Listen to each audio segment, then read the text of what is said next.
Mahigit 7,000 isla. Ito ang biyaya ng kalikasan sa Pilipinas. Sa ilagang bahagi makikita ang isang gatuldok na isla, ang Fuga Island. Sinasabing ang isla ay mayaman sa kasaysayan, pero kaunti lang ang nakakaalam nito. Bihira lang kasi itong marating ng mga dayo. Kaya nang malaman ko na may mga kinatawa ng ilang ahensya ng gobyerno na pupunta sa isla, nagpasya akong sumama.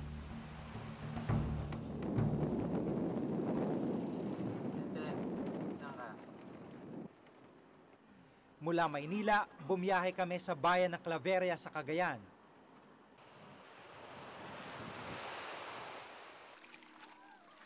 Narito ang mga bangkang maghahatid sa amin sa isla. Nanghiram kaming life jacket sa Coast Guard kasi sabi nila baka malakas daw yung alon. Kaya buti na makasigurado.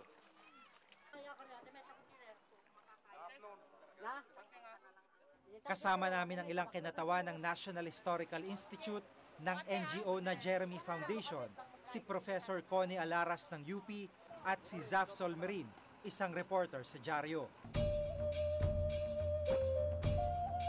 Sila ang mag-iinspeksyon sa ilang makasaysayang istruktura sa isla. Yung biyahe mula sa Claveria sa Cagayan, papuntang Fuga Island, mga 3 oras na biyahe dito sa bangka.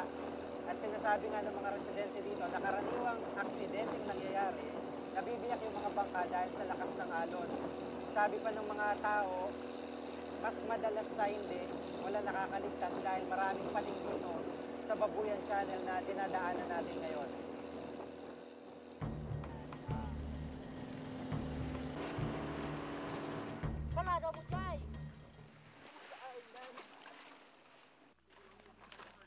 Ganda sana yung Fuga.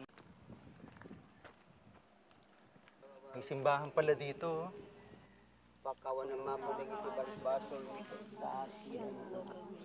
Inabutan namin ang mga taga-Fuga na nagsasagawa ng Station of the Cross.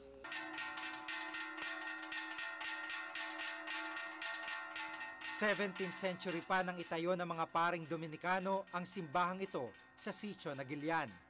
Kahit sinunog ng mga pirata, nanatiling matibay ang kanilang pananampalataya. Hanggang ngayon, tila hindi ito nagbago. Katunayan, Latin pa rin ang kanilang dasal.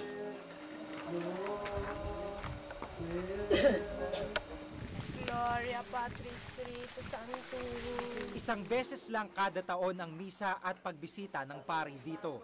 Kaya namimili na lang sila mula sa isla nang mamumuno sa kanilang pagdarasal. Isa rito, si Mang Leonardo. Paano kayo napili na kayo yung magmisa, magdasal?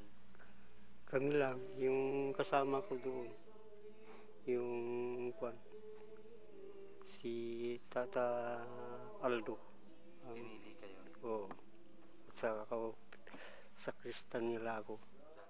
Ito nga, ang nagpapatotoo kung paano ang espiritualidad ng ating pamayanang Dumaloy, yung katutubo na dinatnan yung mga banal na ninuno, at paano rin tinanggap ang Kristyanismo. Kitang-kita mo yung sinauna. Nung tinatanong ko yung matatanda, paano ho ba nyo na ipagpapatuloy ang mga panalangin ganito na mana pa raw nila sa ninuno?